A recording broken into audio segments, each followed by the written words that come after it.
जयांचे केलिया स्मरण होय सकळ विद्यांचे अधिकरण तेचे वंदू श्री चरण श्री गुरूंचे ते नमस्कारोने आता. जीवाला प्राप्त झालेलं दुःख, प्राप्त झालेला मोह किंवा त्याच्या जीवनामध्ये येणारी शोकाची अनुभूती या सर्वांचा परिहार जर व्हायचा असेल तर जीवनातला एकमेव उपाय आहे आत्मज्ञानाची प्राप्ती करून घेणं. आत्मज्ञाना वाचून कोणताही उपाय जरी आपण साधला तर जीवनातला शोक धनाने, कोणत्याही पदाने किंवा सन्मानाने निवृत्त होत नाही, असा अध्यात्मशास्त्राचा अनुभव आहे. तम एव विदित्वा शास्त्राचं वचन आहे किंवा उपनिषदातलं वचन असं आहे, अध्यात्मयोगाधिगमेन धीरो देवम मत्वा हर्ष शोकौ जहाती.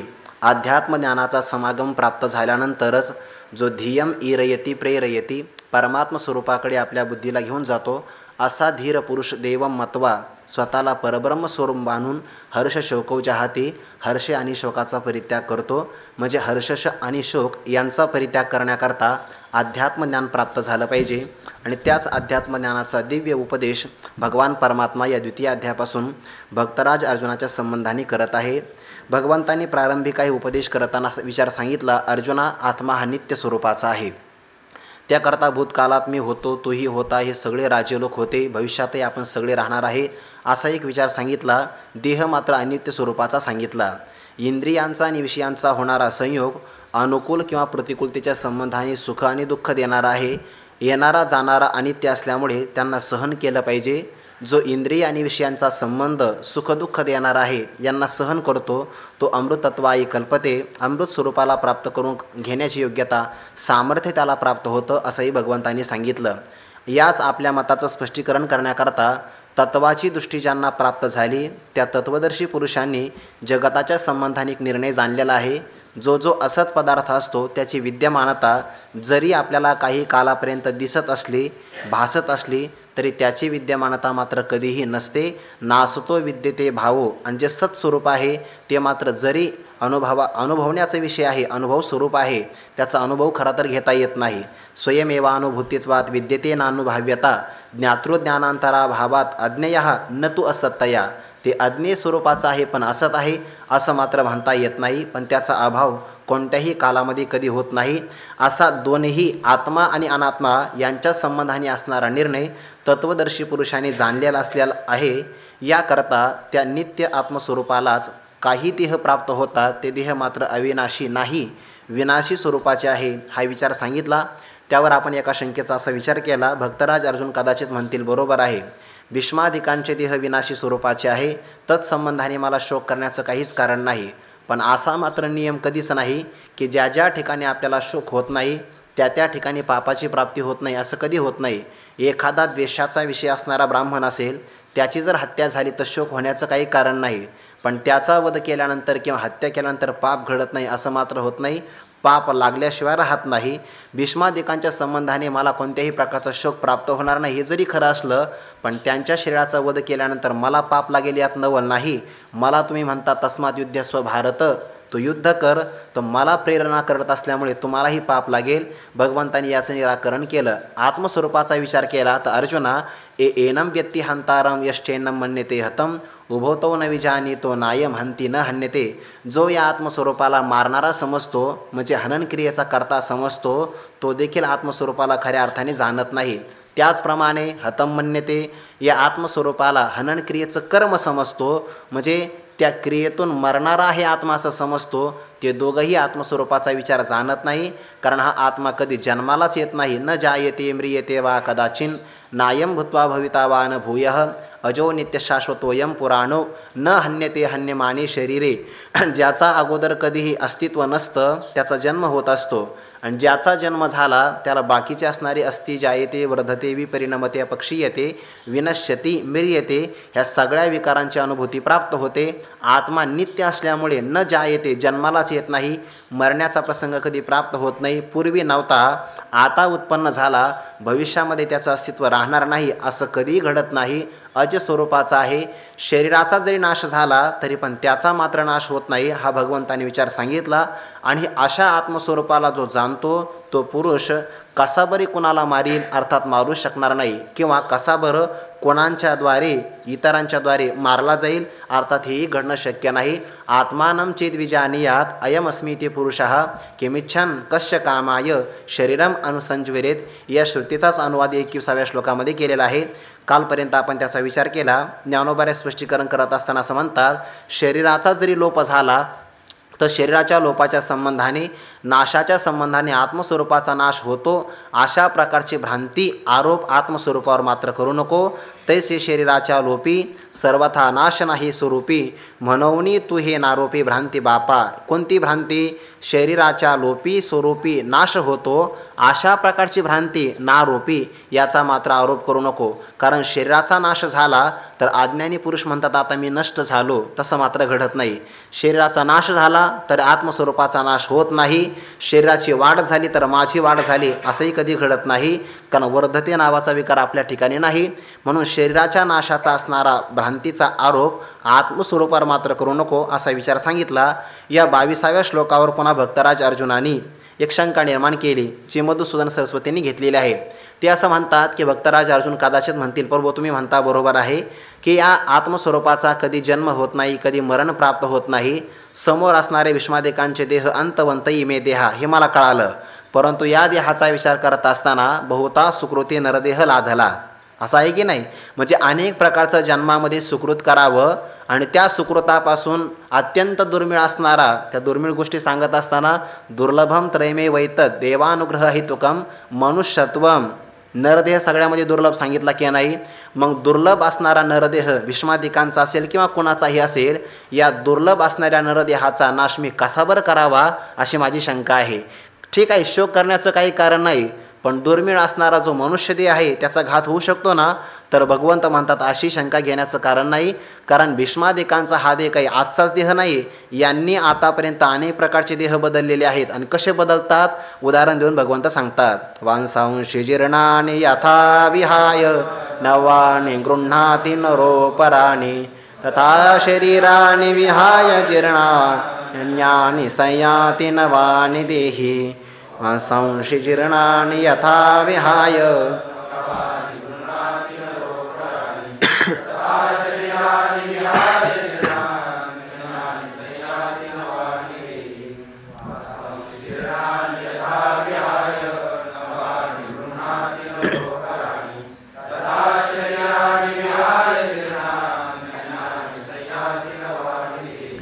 वांसांशी जीर्णानि यथा विहाय नवानि गृह्णाति नरः अपराणि तथा शरीराणि विहाय जीर्णानि अन्यानि संयाति नवानि देहि. नरः जीर्णानि वांसांशी यथा विहाय अपराणि नवानि गृह्णाति तथा देहि जीर्णानि शरीराणि विहाय अन्यानि नवानि संयाति. अन्वय झाला. सरळ सरळ अर्थ आहे. भगवंत म्हणतात, हे अर्जुना, ज्याप्रमाणे नरः इथं मनुष्य अर्थ घेतला, पण कोणता मनुष्य? जीर्ण वस्त्र टाकण्याच्या बाबतीमध्ये ज्याच्या अंतःकरणात कोणत्याही प्रकारची आसक्ती नाही. नाहीतर अज्ञानी पुरुषाला जुने वस्त्र देखील नवीनपेक्षा जास्त आवडतात कधी कधी. म्हणून तर ते दसरा बाहेर काढल्यानंतर जुन्या वस्त्राची जास्त गर्दी होत असते घरामध्ये, जुने वस्त्र जास्त असतात. पण इथं नर शब्दाने विक्रिया शून्य असणारा मनुष्य घेतलेला आहे, की जीर्ण वस्त्र टाकण्याच्या बाबतीमध्ये ज्याची आसक्ती नाही आणि ज्याच्यामध्ये कोणताही विकार निर्माण होत नाही. कधी कधी ते लहान मुलंसुद्धा जुने कपडे टाकत नाही बघा, त्यांचं प्रेम नसतं. घालण्याची सवय झाली नवीन कपडे, मग जुन्या वस्तूला फेकून देतात. म्हणून नर शब्द घेतला. विवेकी असणारा पुरुष ज्याप्रमाणे जीर्णानि वांसांशी, जीर्ण झालेले वस्त्र यथा विहाय, ज्याप्रमाणे टाकून देतो, आणि नवानि गृह्णाति असा पण अर्थ झाला असताना की नवीन वस्त्र परिधान करतो. पण अपराणी पुन्हा शब्द वापरला. अपराणी म्हणजे दुसरी, कारण जीर्ण झालेली जी वस्त्र असतात ती जर चांगली स्वच्छ धुतली तर ती नवीनच होतात ना. मळालेली जर असेल ती चांगली स्वच्छ केली तर नवीनच होतात. मग अपराणी शब्द का वापरला? ती पूर्णता टाकून द्यायची. म्हणून अपराणी नवानि गृह्णाति, ज्याप्रमाणे दुसरी नवीन वस्त्र परिधान करतो, हा झाला दृष्टांत. गीतेमध्ये आलेले काही दृष्टांत आहेत, त्यापैकी हा एक दृष्टांत आहे. पुढे सूत्रे मणिगणा इव हा पण दृष्टांत आलेला आहे. मोजके दृष्टांत आले, त्यापैकी हा एक दृष्टांत आहे. त्याचप्रमाणे तथा देहाला धारण करणारा जीवात्मा जीर्णानी शरीराने विहाय, जीर्ण झालेली शरीरं, आता वस्त्र जशी जीर्ण होतात वापरल्यानंतर त्याचे धागे जे असतात, जेवढं वस्त्र मळतं तेवढे धागे त्याचे कुजून जातात, तेवढं वस्त्र ते लवकर फाटत असतं. मग त्याप्रमाणे शरीर कसं जीर्ण होतं, तर शरीराची जीर्णता वय वाढल्यानंतर होतं. पहिला अर्थ. किंवा दुसरा अर्थ आहे प्रारब्ध संपलं की जीर्णता प्राप्त होते. म्हणून कधी कधी लहान मुलं 10-12 दिवस राहतात आणि मरतात. मग त्यांचं शरीर तर काही जीर्ण झालं नाही, मग तिथं जीर्णता कोणती घ्यायची? प्रारब्धाची जीर्णता. म्हणजे आयुष्य संपलं की ती जीर्णता आली, त्यामुळे त्यांनी त्यांचं शरीर सोडून दिलं. त्याप्रमाणे जीर्णानी शरीराने विहाय, जीर्ण झालेली जी शरीरं असतात त्यांचा परित्याग करून देही नवानी अन्यानी संयाती, नवीन असणारे शरीर धारण करतो जीवात्मा. ते शरीर धारण कसं करतो या संबंधाने एक संत वाङ्मयामध्ये उदाहरण आलेलं आहे. ते आपण जर नवीन शेतीमध्ये गेलो तर काही त्या पानं कुरतरणाऱ्या आळ्या असतात, आळ्या. आणि त्या आळ्या काय असतात, जेव्हा दुसऱ्या पानावर प्रवेश करायचा त्यावेळी स्प्रिंगप्रमाणे असते बघा, अशी यू आकाराची. तर ती समोरच्या पानावर आपला पुढचा भाग ठेवल्यानंतर शरीराचा मागचा भाग उचलते. नंतर मागचा भाग व्यवस्थित ठेवला की पुन्हा शरीराचा अर्धा भाग असा ठेवून जाते पुढे पुढे. म्हणजे ती काय करते, अगोदर पुढच्या पानावर चांगलं स्थिर झाल्यानंतर मागच्या पानाचा आधार सोडून देते. तसा जीवात्मा देखील अगोदर पुढच्या शरीराची तयारी करतो वासनेनुसार, आणि एकदा तयारी झाली की मागच्या शरीराला सोडतो आणि पुढच्या शरीरामध्ये प्रवेश करतो. हे उदाहरण दिलेलं आहे. आता ज्ञानोबा यावर एक ओवीचं स्पष्टीकरण करतात. आता ज्ञानोबा यांची ओवी या श्लोकाला देखील सूत्ररूपाने करणारी आहे. त्या श्लोकामध्ये शब्द भरपूर आहेत, ओवीमध्ये मात्र कमी आहेत. जैसे जीर्ण वस्त्र सांडीजे मग नूतन वेढीजे, तैसे देहांतराते स्वीकारीजे चैतन्यनाथे.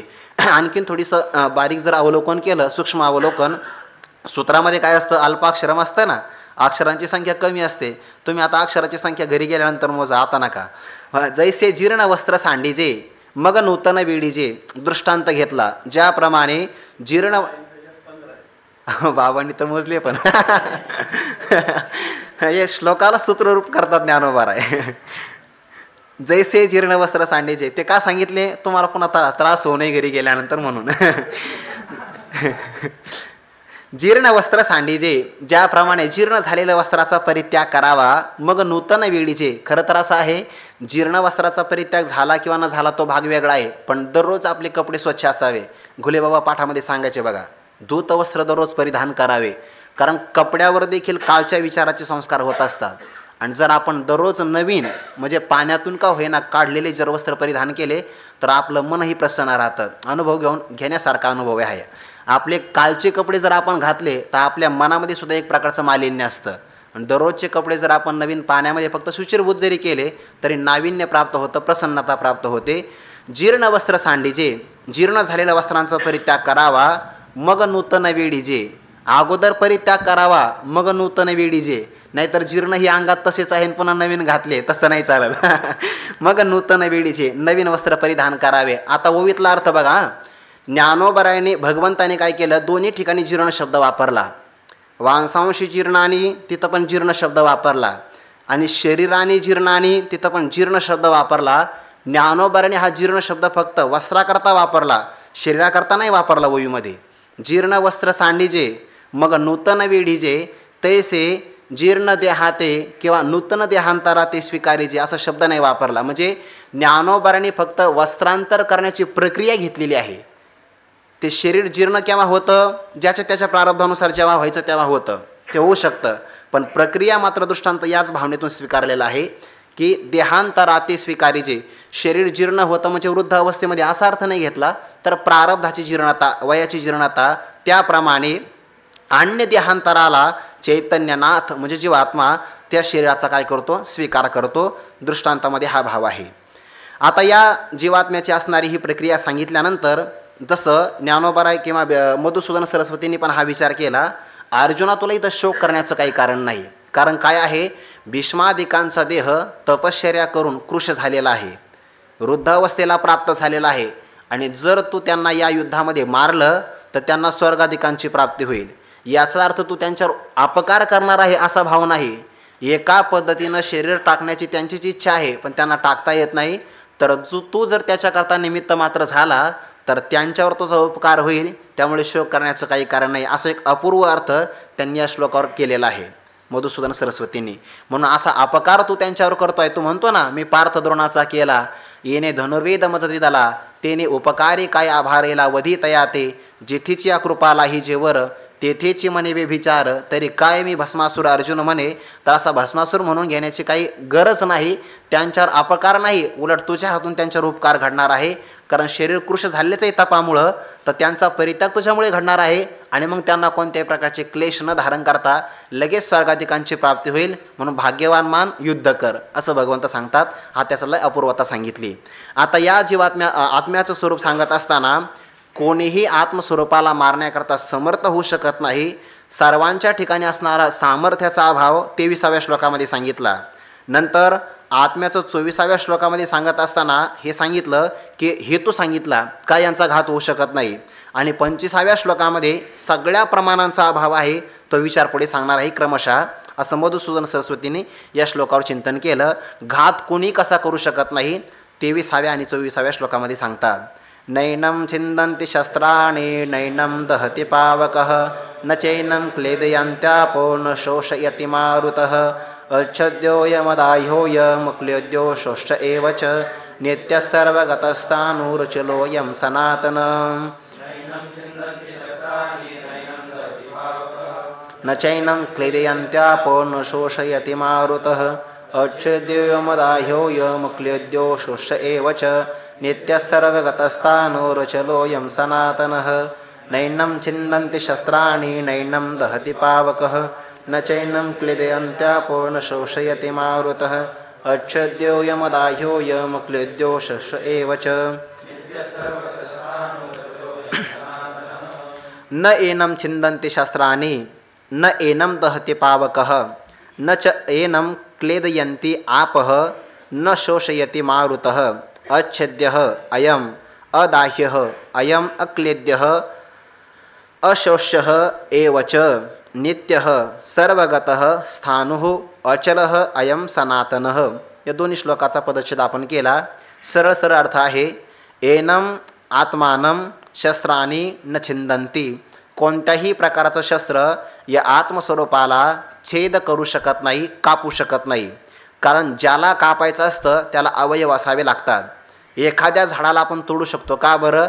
कारण त्या झाडाच्या ठिकाणी सावयवता आहे. तसं आत्मस्वरूपाला तोडायचं ठरलं तर तोडता येत नाही, कारण का आत्मा निरवयव आहे. म्हणून शस्त्रांनी न छिंदंती, कोणत्याही प्रकारचं शस्त्र त्याला कापू शकत नाही. पुन्हा न एनम दहती पावकः, कोणत्याही प्रकारचा अग्नी या आत्मस्वरूपाला न दहती, जाळू शकत नाही. जाळण्याकरता साकारता असावी लागते. जसा की लाकडाचा साकार आकार असतो तसा आत्मा निराकार आहे, म्हणून अग्नी त्याला कोणत्याही प्रकारे जाळू शकत नाही. नच एनम आप क्लेदयन्ति, आप म्हणजे जल, पाणी या आत्मस्वरूपाला भिजवू शकत नाही. भिजविण्याकरता कमीत कमी ते वस्त्र तरी असावं लागेल. आत्मस्वरूप निर्विकार आहे, निर्गुण स्वरूपाचं आहे, म्हणून त्याला जलही कोणत्या प्रकारे भिजवू शकत नाही. थोडक्यामध्ये त्याला सडवू शकत नाही. कारण पाण्यामध्ये जर एखादी वस्तू पडली तर ती कालांतराने सडत असते. बघा, कालांतराने सडतच असते कोणती वस्तू टाका तुम्ही. तसं आत्मस्वरूप मात्र सडू शकत नाही, पाणी त्याला भिजू शकत नाही. का बरं? त्याचं कारण असं आहे आत्मा अविकारी स्वरूपाचा आहे. कारण सडणं म्हणजे विकार आहे आणि आत्म्याला मात्र पाणी भिजवू शकत नाही. मारुतः न शोषयते, जर त्याला भिजवूच कोणी शकत नाही, जो पदार्थ भिजलेला असतो त्याला मारुतः म्हणजे वारा शुष्क करत असतो. पण इथे मात्र वारा त्याला शुष्क करू शकत नाही. त्या वाऱ्याचा उपयोग आपण दररोज करतो. दररोज आपण कपडे धुतो की नाही, मग वाळण्याकरता ठेवतो. तर सूर्याच्या उष्णतेने कपडे वाळतात नाही असं नाही, पण पावसाळ्याच्या दिवसामध्ये सूर्यप्रकाश एवढा काही मिळत नाही, तेवढा मात्र वाऱ्यावर ते काम होतं. म्हणजे वारा काय करतो? शुष्क करत असतो. तसं आत्मस्वरूपाला मात्र कोणी शुष्क करू शकत नाही. त्याला सडवू शकत नाही, भिजवू शकत नाही, जाळू शकत नाही आणि शस्त्रही त्याला मारू शकत नाही. या श्लोकामध्ये 4 महाभूतांचा विचार केलेला आहे. पंचमहाभूतांपैकी आकाश असेल, वायू, अग्नी, जल आणि पृथ्वी. या 5 महाभूतापैकी आकाश जर सोडलं तर 4ही महाभूत कोणाचाही नाश करू शकतात.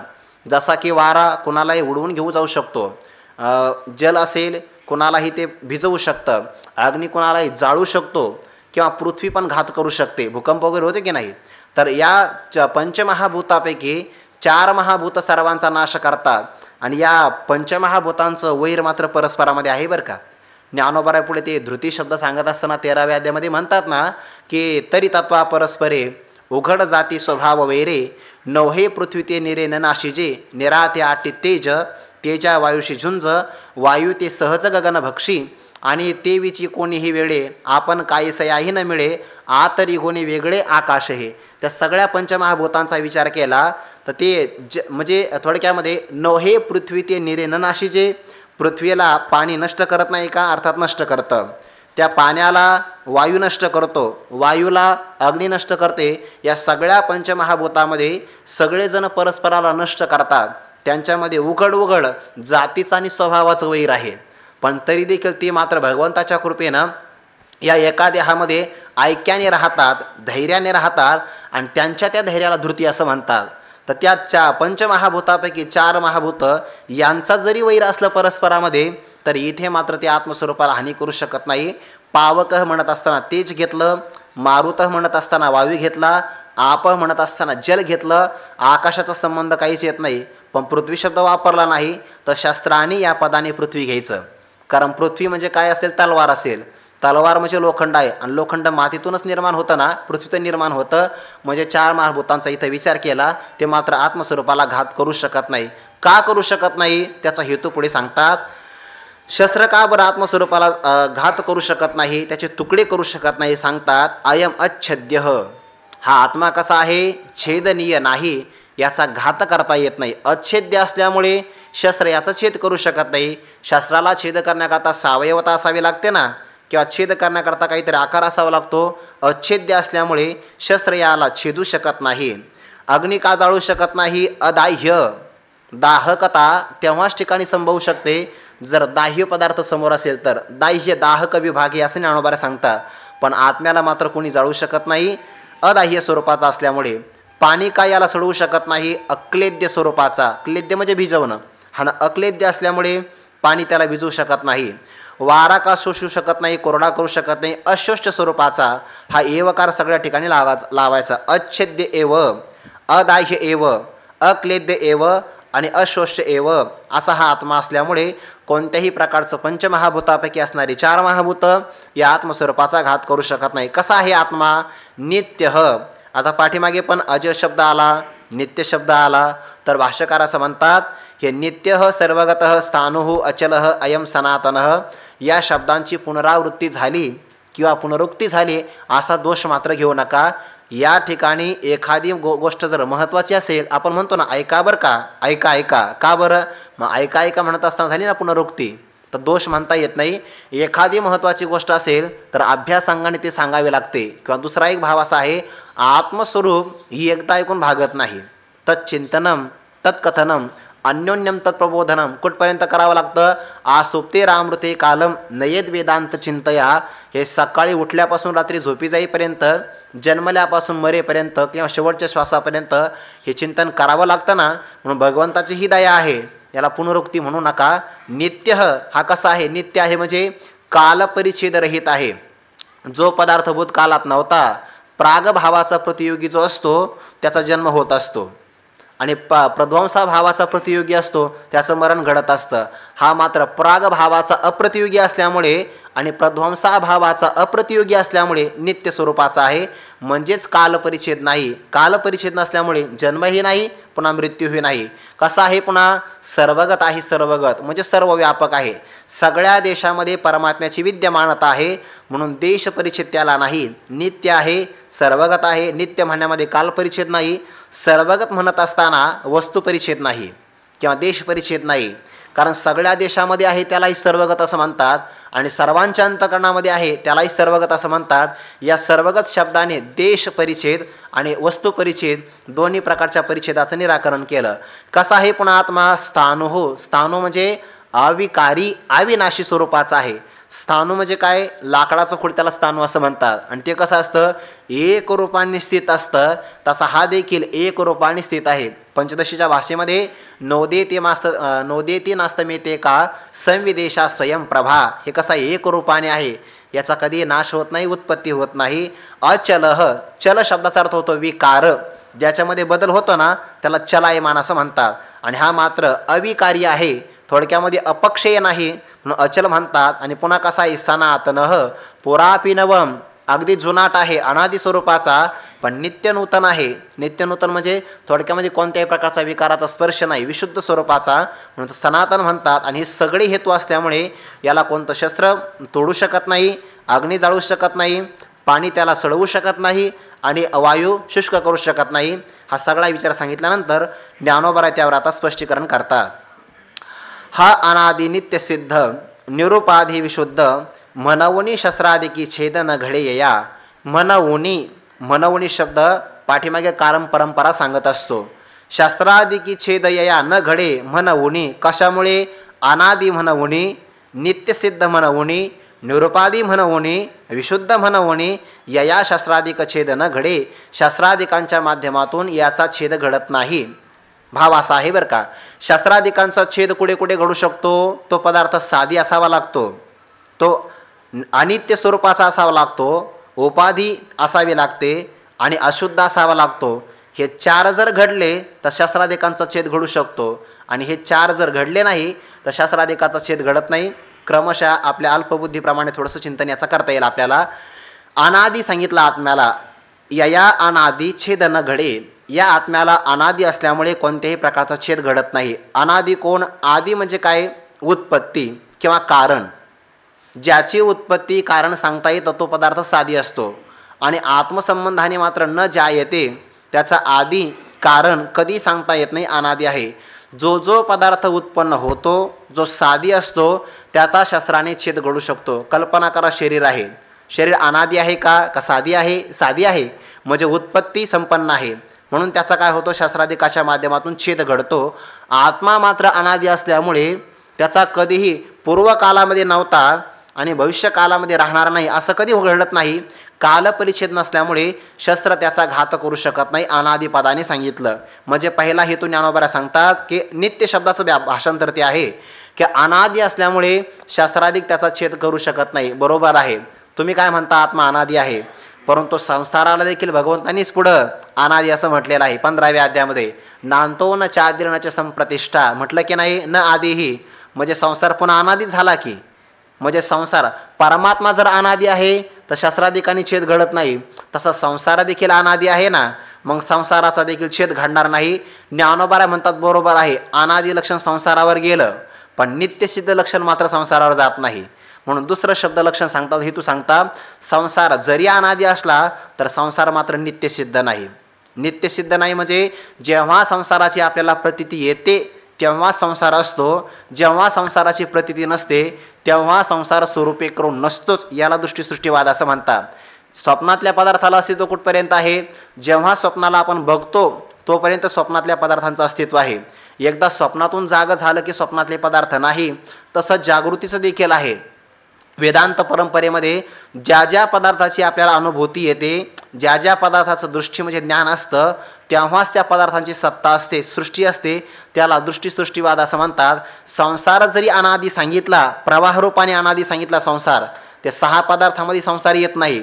ब्रह्म अविद्या, त्यांचा असणारा संबंध, ईश्वर जीव आणि त्यांचा असणारा भेद, हे 6 पदार्थ जरी अनादि सांगितले, त्याच्यामध्ये संसार हा अनादि सांगितला, पण तो मात्र असा अनादि नाही सांगितला, प्रवाह रूपाने अनादि सांगितला. मग अनादि लक्षण संसारावरही जात आहे, म्हणून संसाराचा पण नाश होणार नाही असं म्हणा. ज्ञानोबा म्हणतात त्याकरता आम्ही नित्य शब्द वापरतो आहे. संसाराचं अस्तित्व नित्य सिद्ध नाही, फक्त भास मात्र आहे. अनित्य सिद्ध आहे संसार, अनित्य आहे, अनित्य. ते ज्ञानोबा त्याकरता उदाहरण देतात की मृगजळाची गंगा असते ना, ते गोदावरी नावाची गंगा, दक्षिण गंगा म्हणतात गोदावरीला, ते ब्रह्मगिरीहून तिचा उगम होतो आणि गंगा सागराला मिळते. पण तशी मृगजळ नावाची गंगा ब्रह्मगिरीहुनी न रिगे, ब्रह्मगिरीहुनी न निगे आणि समुद्री किरण रिगे तरी माझी दिसे मृगांबू माझी दिसे वावुगे मृगांबू जैसे. माझी म्हणजे मध्यंतरी, ब्रह्मगिरीहून तिचा उगम होत नाही, समुद्रातही तिचा प्रवेश होत नाही, पण मध्यंतरी मृगजळाची असणारी गंगा अनुभवाला येते की नाही, तसा संसार देखील असाच आहे. तो भूतकाळात नव्हता, भविष्यकाळात राहणार नाही, मध्यंतरी फक्त अनुभवाला येतो, म्हणून त्याला नित्य सिद्ध असं म्हणता येत नाही. संसार हा अनित्य स्वरूपाचा आहे, म्हणून अनादि लक्षण संसारावर जरी जात असलं तर नित्यसिद्ध नावाचं लक्षण संसारावर जात नाही. आत्मा अनादि आहे, नित्यसिद्ध आहे. त्या सिद्ध शब्दाचा अर्थ करत असताना, सिद्ध म्हणजे काय, ज्याचं अस्तित्व आहे त्याची सिद्धी मानल्या जाते. सिद्ध शब्दाचा अर्थ होतो अस्तित्व संपन्न असणारा पदार्थ. आणि आपलं जे अस्तित्व आहे, आत्मस्वरूपाचं अस्तित्व, हे नित्यसिद्ध आहे. नित्यसिद्ध म्हणजे थोडक्यामध्ये कोणत्याही पदार्थ अस्तित्व आहे, तो पदार्थ विद्यमान आहे हे सांगण्याकरता इंद्रियांची आवश्यकता असते. कल्पना करा, एखाद्याला डोळेच नाही, आंधळा एखादा व्यक्ती आहे, तो सूर्याचं अस्तित्व मानेल का? मानणार नाही. आंधळीयाच्या गावी आपणपी प्रगटली रवी, तरी तीही ओतपलीची घ्यावी, वाचोनी प्रकाशकायचा. त्यांना उष्णता मिळेल, पण सूर्याचं अस्तित्व ते मानणार नाही. का बरं? इंद्रिय त्यांच्याकडे नाही. म्हणजे पदार्थाचं अस्तित्व मानण्याकरता इंद्रिय असावे लागतात. बरं, त्या पदार्थाचं ज्ञान होण्याकरता बुद्धी असावी लागते. म्हणजे बुद्धीने एखाद्या पदार्थाचं आपण अस्तित्व मानू शकतो, सिद्धता आपण करू शकतो. बरं, इंद्रियाने एखादी सिद्धता झाली नाही, मनाने अनुमान प्रमाणाने सिद्धता झाली नाही, तर शास्त्र प्रमाणाने एखाद्या पदार्थाची सिद्धी होत असते, सिद्धता आपल्याला कळत असते, तर शास्त्र प्रमाणही आपल्याला सिद्ध करून देत असतं. पण इथे मात्र हा आत्मा नित्य सिद्ध आहे. शास्त्र आत्म्याची सिद्धी नाही करून देत, उलट शास्त्राची सिद्धी आत्म्यामुळे होत असते. जर प्रमाणाने किंवा शास्त्राने आत्म्याची सिद्धता सांगितली तर याचा अर्थ काय झाला माहिती आहे का? जोपर्यंत तुम्हाला शास्त्रज्ञान नव्हतं तोपर्यंत आत्म्याची सिद्धी नव्हती असं मानावे लागेल. पण असं मात्र नाही, जे शास्त्र आत्म्याची सिद्धी करून देतं त्या शास्त्राची सिद्धी आत्म्यावर अवलंबून आहे. कारण शास्त्राचं प्रमाण आहे यस्य निश्वसितम वेदाहा, ज्याच्या श्वासापासून वेदाची काय झाली, निर्मिती झाली. म्हणजे वेदाची सिद्धी त्याच्या श्वासापासून झालेली आहे, तो नित्यसिद्ध आहे. आणि किंवा कोणत्याही पदार्थाचं ज्ञान करून घेण्याकरता अगोदर मी असावा लागतो ना. या ध्वनिक्षेपकाचं मला ज्ञान करून घ्यायचं, ध्वनिक्षेपकाचं ज्ञान नंतर होईल, अगोदर मी आहे हे पहिल्यांदा मला कळावं लागेल. कोणत्याही पदार्थाचं ज्ञान मी पूर्वकच होत असतं, आणि जो मी आहे तो नित्यसिद्ध आहे. जर तो नित्यसिद्ध नाही मानला ना तर मग त्याचा तुम्हाला उदय आणि अस्त मानावा लागेल. आणि उदय अस्त मानला की उत्पत्ती विनाश मानावा लागेल. मग जर आत्म्याचा पुन्हा उत्पत्ती विनाश मानला तर मग आत्म्याचा उत्पत्ती विनाश पाहणारा कोण हे सांगावं लागेल. म्हणजे नाही नाही असाच उत्पत्ती विनाश होतो, तसं जमत नाही. उत्पत्ती आणि विनाश पाहणारा कोणीतरी साक्षी असावा लागतो. असाक्षिक असणारा उत्पत्ती आणि विनाश सिद्ध होत नाही. थोडक्यात असंच मानावं लागतं की आत्मा स्वयंप्रकाश आहे आणि नित्यसिद्ध आहे. हा अनादि नित्यसिद्ध मनवनी शास्त्रादिकी छेद न घडे या दोन हेतूचा आपण विचार केला. नित्यसिद्ध आहे परमात्मा, पण त्याची सिद्धी मात्र होण्याकरता कशाचं तरी अवलंबन घ्यावं लागतं. परमात्मा असा आहे जे पाहिजते नवीन पाहिजे, काही नेननाची जाणीजे, आद्य पुरुष म्हणजे जया ठाया ते. परंतु तो परमात्मा ज्ञात होण्याकरता, त्याचं ज्ञान होण्याकरता उपाधीची कल्पना मानावी लागते. आणि म्हणून सांगणे या जोगे नव्हे, तेथीचे सांगणे ऐसे आहे, म्हणून उपाधी लक्षण हे बोली जे आधी. जी वस्तू सांगण्यासारखी नसते, म्हणजे थोडक्यामध्ये सांगण्यासारखी नसते म्हणजे शब्दाच्या कसोटीमध्ये किंवा कवेमध्ये येत नाही, अशा वस्तूचं ज्ञान करून घेण्याकरता मध्यंतरी उपाधीची कल्पना स्वीकार करावी लागते. काल परवा आपण उदाहरणाचा विचार केला. पाडव्याची चंद्ररेखा दाखविण्याकरता, प्रतिपदेचा चंद्र दाखविण्याकरता ज्याप्रमाणे डोंगर असेल, झाड असेल किंवा झाडाची फांदी याचा स्वीकार करावा लागतो, तसं परमात्म्याचं ज्ञान करून घेण्याकरता जगत नावाची कल्पना स्वीकार करावी लागते. मग जगत नावाची कल्पना ज्याच्यावर तुम्ही सांगितली तो परमात्मा पुन्हा सोपाधिक झालाच ना. आणि जो जो सोपाधिक असतो त्याचा पुन्हा नाश होत असतो. ज्ञानोबाऱ्या म्हणतात, अरे तुझ्यावर केलेली दया आहे. परमात्मा सोपाधिक उपाधीच्या संबंधाने झाला असं म्हणता येत नाही. उपाधिकृत असणारा भेद नसण्यातच जमा असतो. जगत नावाची कल्पना उपाधी फक्त सांगण्याकरता स्वीकार केली आहे. अध्यारोप आणि अपवादाच्या भाषेमध्ये उपाधी सांगण्यामध्ये, जगत सांगण्यामध्ये श्रुतीचंही तात्पर्य नाही, संतांचंही तात्पर्य नाही. उपाधीची कल्पना जरी स्वीकार केली तरी परमात्मा मुळामध्ये उपाधी संबंधाने नष्ट पावतो असं मात्र नाही. तत्वतः कसा आहे, निरुपाधी आहे. म्हणून पुढे शब्द वापरला अनादि नित्यसिद्ध. नित्यसिद्ध वस्तूचं ज्ञान करून घेण्याकरता उपाधी सांगितली. तत्वतः मात्र तो कसा आहे, निरुपाधिक स्वरूपाचा आहे. उपाधीचे धर्म त्याच्यावर कधी आरोपित होत नाही हे सांगण्याकरता पुन्हा विशुद्ध शब्द वापरला. विशुद्ध आहे म्हणजे संगरहित आहे. असंगो ही अयम पुरुष असंग स्वरूपाचा आहे. म्हणून जरी उपाधीचा संबंध झाला, अन्योन्याध्यास झाला, त्या उपाधीचा संबंध सांगण्याकरता नाही 8व्या अध्यायामध्ये ओवी दिली. त्या स्फटिक नावाचा केशाचा गुंडाळा, वरी ठेवली स्फटिक शिळा, आणि ती जर आपण डोळ्याने पाहिले तर आपल्याला असं वाटतं केसाच्या संबंधाने स्फटिकाला देखील तडा गेला. तडा गेला का? नाही. जोपर्यंत केशाचा गुंडाळा स्फटिकावर ठेवलेला आहे किंवा स्फटिक शिळा केशाच्या गुंडाळावर ठेवलेला आहे, त्यांचा परस्परामध्ये अन्योन्याध्यास झाला, तोपर्यंत असं वाटतं की स्फटिकाला तडे गेले.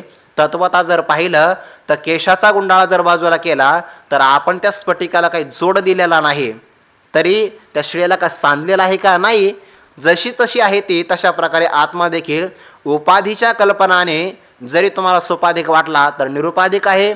आणि उपाधी आपले धर्म त्याच्यावर कधी घालत नसल्यामुळे विशुद्ध स्वरूपाचा आहे. असा असल्यामुळे मनवनी शस्त्राधिकी छेद न घडे या, कोणत्याही पद्धतीनं शस्त्राधिक त्याला छेदू शकत नाही, त्याच्या अवयवाचे तुकडे करू शकत नाही. या सगळ्या हेतूंचा विचार केला. ज्ञानोबर आता पुढे सरळ सरळ सांगतात. हा प्रळयोदके नापलवे, हा अग्निदाहो न संभवे, एत महाशोषण न प्रभवे मारुताचा. मारुत म्हणजे वायू. हा प्रलयोदके नापलवे, प्रलय कालातलं असणारं पाणी. त्या प्रलय कालातलं जे पाणी असतं, सांवर्तक नावाचे मेघ त्या जलाचा वर्षाव करतात. आणि असं म्हणतात की हत्तीच्या सोंड जेवढी मोठी असते तेवढी पाण्याच्या वर्षाव चालू असतो. आणि मग ते पाणी अगदी ब्रह्मदेवाच्या त्या सत्यलोकापर्यंत किंवा ब्रह्मदेवालाही ते नष्ट करून टाकतं ते सगळं पाणी. ज्ञानोबा सांगतात ना, जैसा प्रलय आंबूचा उभड, बुडवुनी विश्वाचा पवाड, मग होय आपण पे निबिड आपणची. मग काय नाही, उगम ओग सिंधू हा नुरेची व्यवहार भेदो. फक्त पाणीच पाणी असतं आणि त्या पाणीमध्ये फक्त एक ऋषी पोहतात. आब्रह्म पूर्णोदोकी पोहे मार्कंडे एकाकी. मार्कंडे नावाच्या ऋषीने मात्र हा प्रलय कालातलं पाणी बघितलेलं आहे. तर असा प्रलय कालातलं पाणी जरी आलं तरी त्याही पाण्यामध्ये जलामध्ये नापलवे हा मात्र बुडविल्या जात नाही. पाण्याला देखील हा बुडवितो, पाणी त्याला मात्र बुडवू शकत नाही. हा प्रलयोदके नापलवे, हा अग्निदाहन संभवे. या सगळ्या ठिकाणी हा शब्द आलेला आहे बरं का. हा सर्व नाम आलं. ते हा सांगत असताना का सांगितलं माहिती आहे का? जवळचा आहे. यात साक्षात अपरोक्षात ब्रह्म हा म्हणत असताना आपण हातासा करतो का पलीकडे? हा असं नाही. हा म्हणजे जवळचा सांगितलं की नाही. आणि बहुतेक 7-8 वेळा तरी हा शब्द आलेला आहे. जसं नाही का ते तत्वमसी महावाक्य सांगत असताना 9 वेळा तत्वमसी महावाक्याचा उपदेश केला उपनिषदामध्ये, तसं ज्ञानोबा देखील या सगळ्या वयांचं स्पष्टीकरण 51व्या वहीमध्ये करतात. अर्जुना ऐसा हा जाणावा, ह्या सगळ्या ठिकाणी हा शब्द आलेला आहे बघा. म्हणजे हा सांगत असताना यात साक्षात अपरोक्षात ब्रह्म ते मीच आहे, अयम आत्मा, ते आत्मवाचक शब्द सांगण्याकरता हा सर्वनाम आलेला आहे. हा प्रलयोदके नापलवे, प्रलय कालामध्ये देखील हा बुडविल्या जात नाही. हा अग्निदाहो न संभवे, अग्नीचा दाह देखील इथे संभवू शकत नाही. अग्नी याला जाळू शकत नाही. का बरं? अग्नीच याच्या आज्ञेनं जाळण्याचं काम करतो. भयाद दस्य अग्निस्तपती, भयात तपती सूर्य, भयाद इंद्रश्य वायुष्य मृत्युर्धावती पंचम. उपनिषदमध्ये सांगतात की याच्या भयाने अग्नी सर्वांना जाळतो. किंवा ज्ञानोबारा सांगतात ना, ते पावके दहावे वर्षावे जळे, कोणी? माझ्या आज्ञेमुळे. म्हणजे अग्नीनं जाळण्याचं काम करावं ही आज्ञा माझी, पाण्याने वर्षाव करावा ही आज्ञा माझी, पृथ्वीनं सर्वांना धारण करावं ही आज्ञा माझी. वायूने क्षणभर देखील थांबू नये, कारण वायू थांबला तर सगळे जागेवर थांबतील. वायूने नाव भरी उगे नसावे, हे सगळी माझी आज्ञा आहे. हा अग्निदाह न संभवे, इथं अग्नीचा दाहकता शक्ती संभवू शकत नाही. येथ महाशोषण प्रभवे मारुताचा. मारुत म्हणजे वायू. वायूचा असणारी जी महान शक्ती, शुष्क करण्याची शक्ती न संभवे, प्रभवे प्रभाव करू शकत नाही, असा हा आत्मा आहे. आतापर्यंत 3 वेळा सर्वनाम आलं बरं का. हा हे सर्वनाम पुढच्या एकाच वहीमध्ये पुन्हा 3 वेळा आहे. अर्जुना हा नित्य, अचळ हा शाश्वत, सर्वत्र सदोदित परिपूर्ण. हा कसा आहे? हा अर्जुना नित्य स्वरूपाचा आहे, म्हणजे सगळ्या कालामध्ये याची विद्यमानता आहे. अचल स्वरूपाचा, चल शब्दाला विकार असं म्हणतात. 12व्या अध्यायामध्ये पण असं म्हणलेलं आहे, सर्वद्रगमचिंत्यंच कूटस्थम अचलम ध्रुवम. अचल स्वरूपाचा आहे म्हणूनच ध्रुवम आहे. त्या श्लोकामध्ये सगळे परस्पराला ते उत्तर हेतू दिलेले आहे. पाठीमागचा शब्द पुढच्या शब्दाला हेतू सांगितला. ध्रुव काय आहे? अचल स्वरूपाचा आहे म्हणून ध्रुव आहे. अचल आहे, शाश्वत परिपूर्ण स्वरूपाचा आहे, सर्वत्र सर्व देशामध्ये आहे आणि सर्वांच्या अंतकरणामध्ये एरवी सर्वांच्या हृदय देसी मी अमुक आहे ऐसे जे बुद्धिस्फुरे अहर्निशी ते वस्तू गामी मी या रूपाने सर्वत्र आहे. सदोदित आहे म्हणजे नेहमी याचा उदय झालेला आहे. सदा उदित आहे म्हणजे अस्तमानाचे जयासी आडनाव नाही. ज्ञानोबा सांगतात की नाही, पण हा सर्वत्र सदोदित आहे कोणाला आहे माहिती आहे का? आत्मज्ञानी पुरुषाला. सुसडा सूर्यकणांच्या राशी जो नित्य उदोज्ञानी असे अस्तमानाचे जयासी आडनाव नाही. अज्ञानी पुरुषाला देखील हा सर्वत्र सदोदित आहेच, परंतु ते मात्र त्याचं अस्तित्व मान्य करत नाही. मी असताना देखील मी नाही असं म्हणतात. आणि तत्वज्ञानी पुरुष मात्र मी आहे म्हणजे ब्रह्मरूपाने मीच आहे ना सगळीकडे असं मानतात. ते 6व्या अध्यायामध्ये पण एक ओवी आहे बघा. पुढती अस्तवे नाहीसे जया पाहले अद्वैत दिवसे मग आपण पाची आपण असे अखंडित. म्हणजे पुन्हा या वस्तूचा उदय झाला की अस्तच होत नाही. एकदा ज्ञान प्राप्त झालं की मग पुढं ते अस्तवे ना याचा पुन्हा अस्त नाही. असा सर्वत्र सदोदित आहे, परिपूर्ण आहे. याची पूर्णता स्वतःवर अवलंबून आहे. याला निरुपचार पूर्णता असं म्हणतात. जर आपली पूर्णता किंवा आपलं समाधान विषयावर अवलंबून असेल, दुसऱ्यावर अवलंबून असेल तर ती परिपूर्णता खरी परिपूर्णता नाही, ती अपूर्णताच आहे. पण हा मात्र परिपूर्ण आहे. ओम पूर्णमदः पूर्णमिदं पूर्णात पूर्णमुदच्यते पूर्णस्य पूर्णमादाय पूर्णमेवावशिष्यते अशा स्वरूपाचा हा आहे. आता याच्या ज्ञानाकरता कोणत्याही प्रकारचं प्रमाण उपयोगी पडू शकत नाही किंवा याचं अस्तित्व प्रमाणावर अवलंबून नाही किंवा प्रमाणाचं प्रमाणत्व याच्यावर अवलंबून आहे. हे ज्ञानोबा आता किंवा भगवंत पुढच्या श्लोकामधून सांगणार आहेत. अव्यक्तोयम चिंत्योयम विकार्योयमुच्यते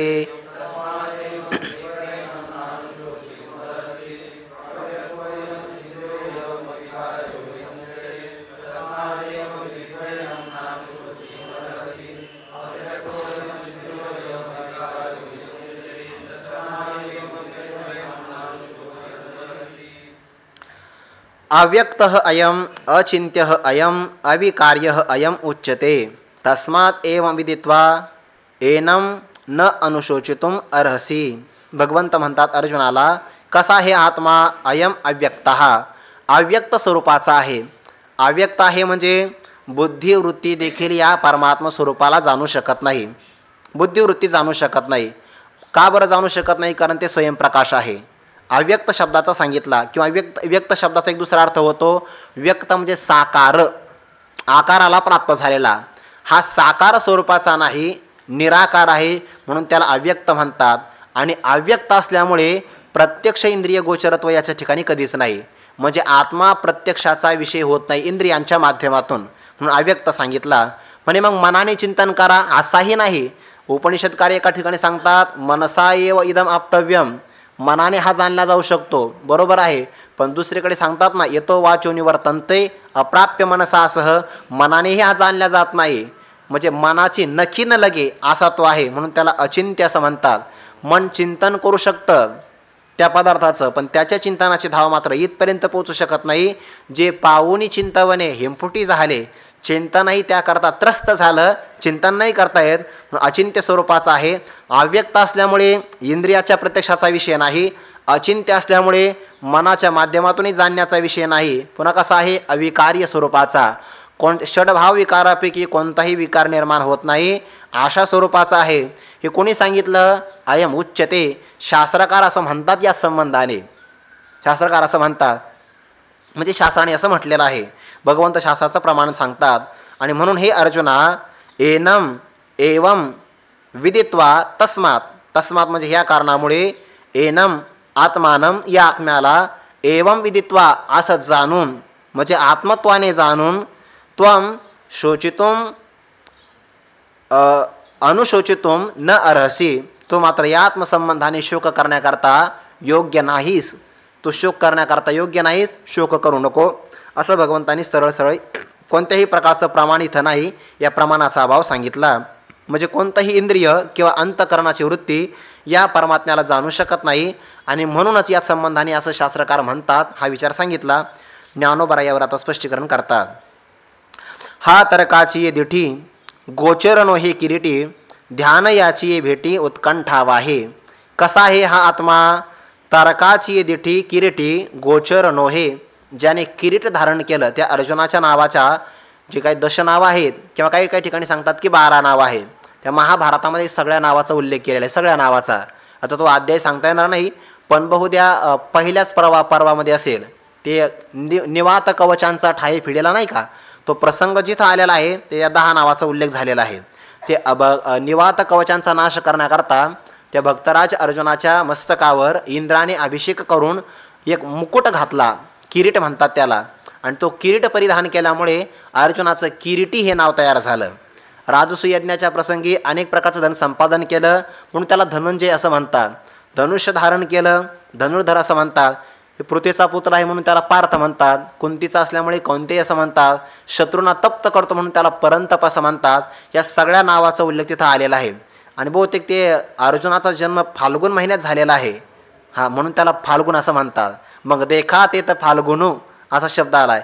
किंवा विजय पण अर्जुनाचं एक नाव आहे ना, विजयी नामी अर्जुन विख्यातू, या सगळ्या नावाचा संदर्भ तिथं आलेला आहे महाभारतामध्ये. ज्यांना जिज्ञासा असेल ते बघू शकतात महाभारतात. हा तर्काची दिठी गोचर नो हे किरीटी. तर्क त्याला न्यायशास्त्र असं म्हणतात किंवा त्याला आपण अनुमान असं म्हणतो. तर तर्काच्या दृष्टिकोनातून काय, तर्काच्या दृष्टिकोनातून त्याच पदार्थाचं ज्ञान होतं ज्या पदार्थाचा अगोदर आपल्याला प्रत्यक्ष ज्ञान असतं. कल्पना करा, आपल्याला अग्नीचं ज्ञान प्राप्त करून घ्यायचं आहे. आपण अग्नीचं असणारं ज्ञान तत्संबंधाने तर्क करतो. यत्र यत्र धूमः तत्र तत्र वह्नी. ज्या ज्या ठिकाणी धूर असतो त्या त्या ठिकाणी अग्नी असतो. पण ज्या ज्या ठिकाणी धूर असतो त्या त्या ठिकाणी अग्नी असतो हे तुम्हाला कुठं दिसलं? स्वयंपाकघरामध्ये दिसलं. म्हणजे स्वयंपाकघरामध्ये अगोदर धूरही बघितला, त्या धुरावरून आपल्याला अग्नी आहे हे कळालं. म्हणजे अगोदर जेव्हा आपल्याला अनुमान करायचं किंवा तर्क करायचा, त्या तर्काच्या अगोदर आपल्याला प्रत्यक्ष असावं लागतं. थोडक्यामध्ये अनुमान नावाचं प्रमाण किंवा तर्क हे प्रत्यक्षावलंबी आहे. प्रत्यक्ष प्रमाणावर त्याची भिस्त आहे. प्रत्यक्ष जर तुम्हाला असेल तत्संबंधाने तुम्ही तर्क करू शकता किंवा अनुमान करू शकता. त्या तर्काचा विचार ज्ञानोबांनी 16व्या अध्यायामध्ये केलेला आहे.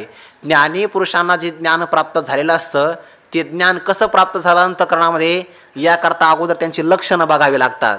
आणि ही लक्षणं असतील तर त्यांच्या अंतःकरणामध्ये ज्ञान प्रतिष्ठित झालं असं तुम्ही जाणू शकता. तैसे हृदयेची ज्ञाने जी देही उमटती चिन्हे ते सांगो आतावधाने चांगे ऐक. ज्ञानोबा अशीच प्रतिज्ञा करतात आणि त्याच्याकरता अगोदर काही ओव्या देतात. कल्पना करा, तुम्हाला झाडावर दिसणारी टवटवीतपणा, त्याची असणारी पालवी बघितल्यानंतर या झाडाला पाताळामध्ये जमिनीमध्ये पाणी सापडलेलं आहे असं तुम्ही तर्क करू शकता. का तर्क करतात? अगावृक्षाशी पाताळी जळ सापडे मुळी ते शाखांची बहाळीवरी ही दिशे. म्हणजे शाखांची असणारी टवटवीतपणा, प्रसन्नता, याच्यावरून त्या झाडाला जमिनीमध्ये पाणी सापडलेलं आहे. जमिनीतल्या पाण्याचा तुम्ही तर्क केला, अनुमान केलं, पण त्या तर्काकरता प्रत्यक्ष झाडाची असणारी प्रसन्नता तुम्ही गृहीत धरली की नाही. म्हणजे अनुमान प्रमाणाकरता अगोदर प्रत्यक्ष असावं लागतं. आणि ज्याचं प्रत्यक्ष असतं तत्संबंधाने तुम्हाला अनुमान करता येऊ शकतं. पण आत्म्याचं प्रत्यक्षच होत नाही ना, मग तर्क काय करणार तुम्ही? तर्काची दिठी गोचर नो हे किरीटे. तर्काच्या दृष्टिकोनातून हा आत्मा गोचर होऊ शकत नाही, जाणला जाऊ शकत नाही. पंचदशीमध्ये 3ऱ्या प्रकरणामध्ये याचा विचार केलेला आहे. म्हणजे आत्मा कसा आहे हो? तुम्ही सांगितलं की असा असा आत्मा आहे. किद्रुक तरी तिचे पृच्छेद, कशा स्वरूपाचा हे आत्मा जर तुम्ही असं विचारत असाल तर इद्रुक्ता नास्ती तत्रही, त्याच्या संबंधाने तो आत्मा असा आहे ना असं म्हणता येत नाही. कारण का असा आहे असं म्हणावं एखादा विषय तर तो दृश्य असावा लागतो. तो असा नाही म्हणजे अदृश्य स्वरूपाचा आहे. मग तसा आहे असं म्हणावा, जो तसा आहे त्याच्याकरता परोक्ष म्हणावं लागतं. आणि जो इद्रुक आहे तो इंद्रियांचा विषय असावा लागतो. तादृक आहे तो परोक्ष असावा लागतो. हा मात्र इंद्रियांचा विषय नाही, विषयी आहे. आणि परोक्ष का नाही, अपरोक्ष आहे असं म्हणावं लागतं. ते सांगत असताना ते श्लोक असा आलेला आहे बघा. अक्षानाम विषयस्त्विद्रुक परोक्षस्तादृक उच्यते विषयी नाक्ष विषय हा स्वत्वा नास्य परोक्षता, असा तो श्लोक आलेला आहे. जो इंद्रियांचा विषय असतो तो इद्रुक म्हणजे अशा प्रकारचा असं म्हणावं लागतं. आणि जो परोक्ष असतो स्वर्गाधिकांच्या सारखा तो तादृक म्हणजे तशा प्रकारचा असं म्हणावं लागतं. मग म्हणा ना आत्मा असा आहे म्हणून, अरे असं नाही म्हणता येत. का बरं? इंद्रियांचा विषय होऊ शकत नाही, विषयी जाणणार आहे तो. न अक्ष विषय हा इंद्रियांचा विषय होऊ शकत नाही. मग परोक्ष म्हणा, दूरचा नाही ना, आपलं स्वरूप आहे. स्वत्वा नास्य परोक्षता स्वतःचं स्वरूप असल्यामुळे त्याला परोक्षही म्हणता येत नाही. मग कसं आहे, असा नाही असा नाही असंच म्हणावं लागतं, नेती नेते. मग कसं आहे, त्याच्या ठिकाणी परोक्षताही नाही, इद्रुकता नाही, तादृकता नाही. यद निद्रुक अतादृक्च तत्स्वरूपम विनिष्ठिनू, ज्याला अनिद्रुक अतादृक असं म्हणावं लागतं. आणि म्हणून थोडक्यामध्ये सांगायचं काय, तर इंद्रियांचा विषय नाही, न अक्षविषय हा, म्हणून तर्क किंवा अनुमान प्रमाण सांगता येत नाही. हा तर्काची दिठी गोचरणो हे किरीटी, ध्यान याची भेटी उत्कंठा वाहे. ध्यान तत्र प्रत्येक त्यानाता ध्यानम, किंवा अंतरारहित अंतकरणाचा जो प्रवाह असतो ध्येयाच्या आकाराचा झालेला त्याला ध्यान असं म्हणतात. त्या ध्यानाकरता ध्यान करणारी वृत्ती, ध्येय स्वरूप असणारा परमात्मा आणि ध्यान करणारा ध्याता ही त्रिपुटी असावी लागते. पण ही त्रिपुटी जर निर्माण केली तर संकोचितपणा प्राप्त होतो. आणि परमात्मा मात्र सर्वगत आहे, सर्व व्यापक आहे. म्हणून ध्यानाही कुवाडे एके ठाई न सापडे. जे एका ठिकाणी प्राप्त होतं ते ध्यानाचा कदाचित विषय होऊ शकतं, पण हा परमात्मा सर्वगत असल्यामुळे ध्यानाही कुवाडे, ध्यानाकरता कठीण आहे.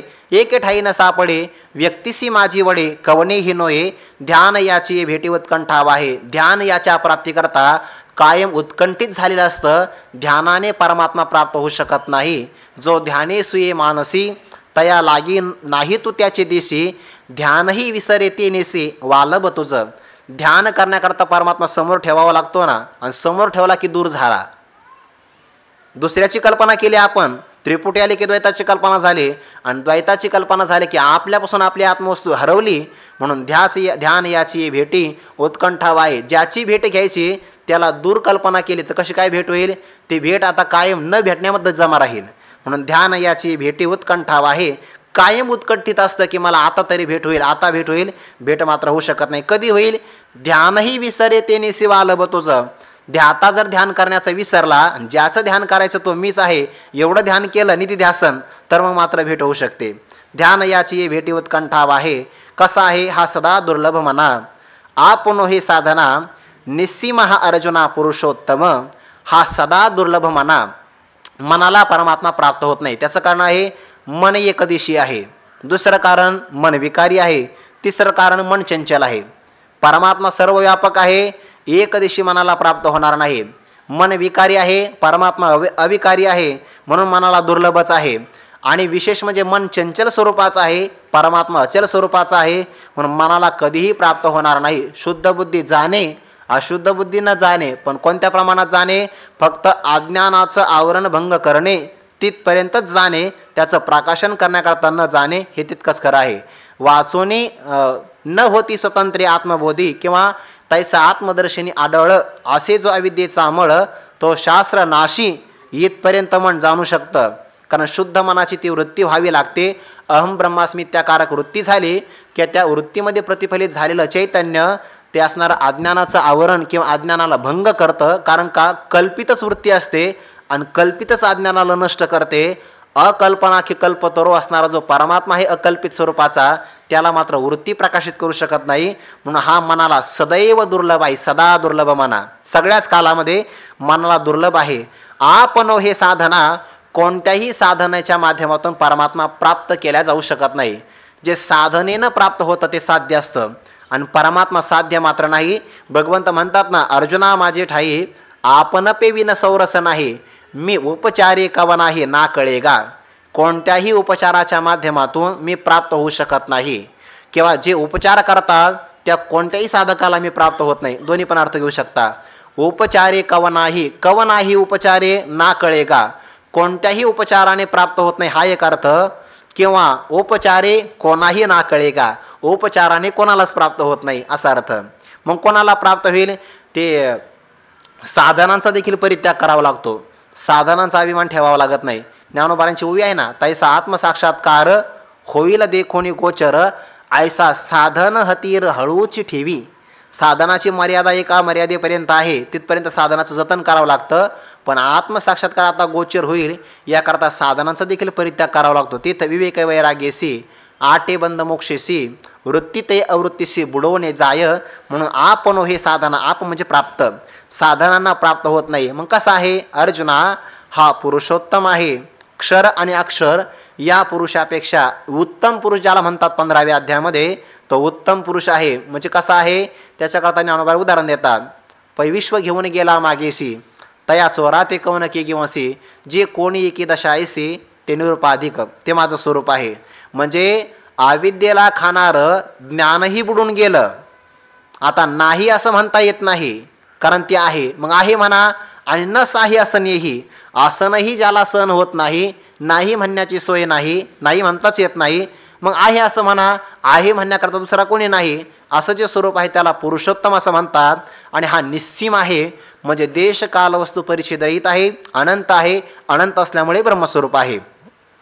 हा गुणत्रयारहित अनादि अविकृत व्यक्तीसी अतीत सर्वरूप, अर्जुन ऐसा हा जाणावा सकळात्मक देखावा, मग सहजे शोक आघवा हरेल तुझा.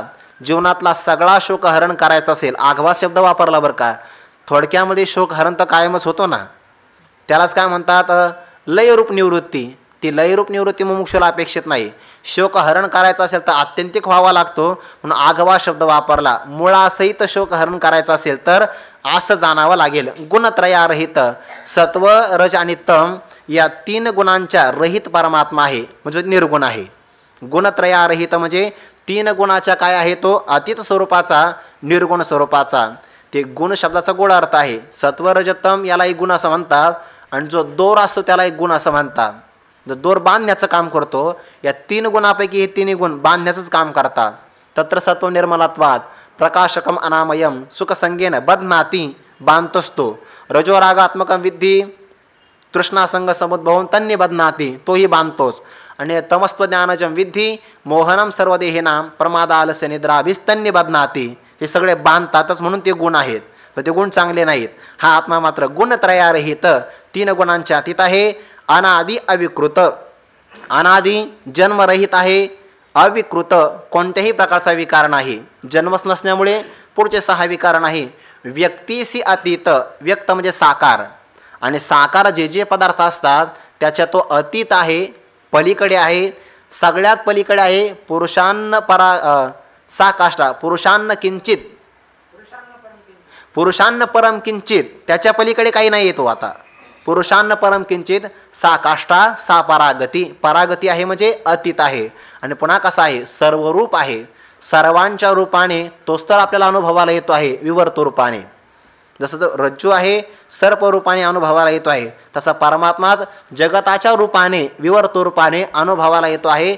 जेते विश्वाळंकाराचे विसुरे जरी आहाती आनाने आकारे, तरे घडले एकची भांगारे परब्रह्मे ऐसे जानने जे बरवे.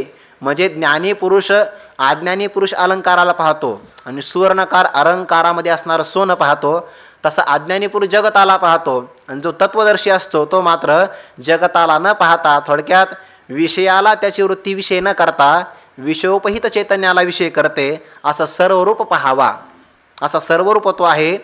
भगवंत आता पुढे सांगतात, अर्जुना ऐसा हा जाणावा. इथं अयम आत्मा ब्रह्म हे जे महावाक्य आहे ना, त्या महावाक्याचं प्रतिबिंब किंवा त्याचा उपदेश या ओवीमध्ये आहे. अयम आत्मा ब्रह्म, अर्जुन ऐसा हा जाणावा. हा म्हणजे अयम आत्मा, जाणावा असा जाणावा. आत्म्याचं असं अशा रूपाने निर्विकार रूपाने ज्ञान करून घ्यावं, आणि तिथपर्यंतच थांबू नये, तर तो आत्मा सकळात्मक देखावा. हा पदाने अयम आत्मा आणि सकळात्मक पदाने ब्रह्म, अयम आत्मा ब्रह्म असा देखावा, असा जाणावा, पाहावा. असं जाणलं तर मग सहजे शोक आघवा हरेल तुझा. हे अर्जुना, तुझा शोक सहजे हरेल, सहज निवृत्त होईल. आणि नुसता थोडासा निवृत्त होईल असं नाही, कायमचा संपूर्णपणाने निवृत्त होईल. शोकाची आत्यंतिक निवृत्ती होईल. पंचदशीमध्ये 5व्या प्रकरणामध्ये याचा विचार आलेला आहे. ते स्वप्रकाशत्व सांगण्याकरता आणि अपरोक्षत्व सांगण्याकरता अयम आत्मा हा शब्द आलेला आहे. अहंकारापासून तर देहादिकांच्या अतीत असणारा आत्मा स्वयंप्रकाशत्व आणि अपरोक्षत्व सांगण्याकरता अयम पद आलं, आणि ब्रह्म शब्दामध्ये जगताचं अधिष्ठान असणारं तत्व सांगितलं. हा जाणावा म्हणजे आत्मरूपाने जाणावा योगी पुरुष इथपर्यंत जाणतात, पण सकळात्मक देखावा असं ब्रह्मरूपाने योगी पुरुष जाणत नाही. म्हणून योगी पुरुषांचा शोक कायम नष्ट होत नाही. चांगदेव महाराजांनी ऐसा हा जाणावा जाणला, पण सकळात्मक देखावा हे ज्ञानोबरांच्या कृपेनं पाहिलं. म्हणून तर त्यांचं व्युत्थान झाल्यानंतर पुन्हा आज कोणी शिष्य आलं नाही का? शोकाच आहे की नाही जीवनामध्ये? कोणी मेलच नाही का जिवंत करण्याकरता? शोकच आहे. ज्ञानोबरांच्या कृपेने मात्र हा जाणावा आणि सकारात्मक देखावा सर्वांच्या रूपाने जर पाहिला व्यापक रूपाने, तर मग शोकम तर तिच्या आत्मवीत, जो आत्मस्वरूपाला असा जाणतो तो शोकाच्या पलीकडे जातो. शोकम तर तिच्या आत्मवीत पंचदशीमध्ये हा विचार आहे. आणि हा पुरुष जो जाणतो ना, न बिभेती कुतश्चन, तो कोणालाही घाबरत नाही. तत्वज्ञानी जो पुरुष असतो तो कोणाला घाबरत नाही. का घाबरत नाही? माझ्या वाचून दुसरं नाहीच ना कोणी. त्या अभयम पदावर हे चिंतन आहे ना. म्हणजे जे जे द्वैत आपल्याला अनुभवाला येतं ते माझ्यापेक्षा आता भिन्न नाही ना. ते द्वैताची ती आता ओवी आहे बघा. अभय येणे नावे अर्जुना हे जाणावे. जे जे आपल्याला द्वैत दिसतं, पाणी बुडवू ये मिठाते तर मिठाची पाणी आते, तेवी आपण जायलेने द्वैते किंवा अद्वैते नाशीचे भय. द्वैत सगळं आहे ते मीच झालेलो आहे असं झालं तरी भय नाशीचे. अभयम पद प्राप्त होतं. ऐक्य भावाचे ने पैसे दुजे मानवने आत्मायसे, भय वार्ता देशे दवडणे. जे जे दुज म्हणून अनुभवाला येतं, द्वैत रूपाने अनुभवाला येतं, द्वितीयाद्वै भयम भवते. जे जे दुसरं असतं त्यापासून भीती प्राप्त होते. आणि आता दुज ते मीच नटलेलं आहे. स्वप्नामध्ये नाही का दुज? स्वप्नामध्ये सगळे पदार्थ अनुभवाला येतात की नाही? पण ते सगळे पदार्थ मीच झालेलो असतो. तसे हे सगळे पदार्थ मीच झालो. भीतीच नाही ना आता कोणापासून. द्वितीयाद्वै भयम भवते, दुजच नाही, अद्वैत स्वरूप प्राप्त झालं. म्हणून अर्जुन ऐसा हा जाणावा, सकळात्मक देखावा सर्वांच्या रूपाने पाहिला अयम आत्मा ब्रह्म. मग सहजे शोक आगवा हरिर तुझा. तरच नंतर हे झाल्यानंतर, मग आता इथं मग सांगत असताना अनंतरी वाचक आहे का? नाही. अर्जुन ऐसा हा जाणावा सकळात्मक देखावा हे घडलं की युगपतच शोक आघवा हरिल तुझा. जेव्हा जाणलं त्याच्या उत्तर क्षणी असा क्षणभावही करता येत नाही. युगपत या सगळ्या गोष्टी घडतील असा विचार सांगितला. आणि एवढं करूनही जर अर्जुना तुझा शोक निराकरण होत नसेल तर दुसऱ्या पद्धतीनं तुला मी पुन्हा विचार सांगतो. त्या दुसऱ्या पद्धतीचा अंगीकार भगवंत पुढच्या श्लोकामध्ये करणार आहे. तो विचार आपण उद्या बघूया. पुंडली करदारी विठ्ठल श्री ज्ञानदेव तुकाराम माऊली ज्ञानेश्वर महाराज की जय.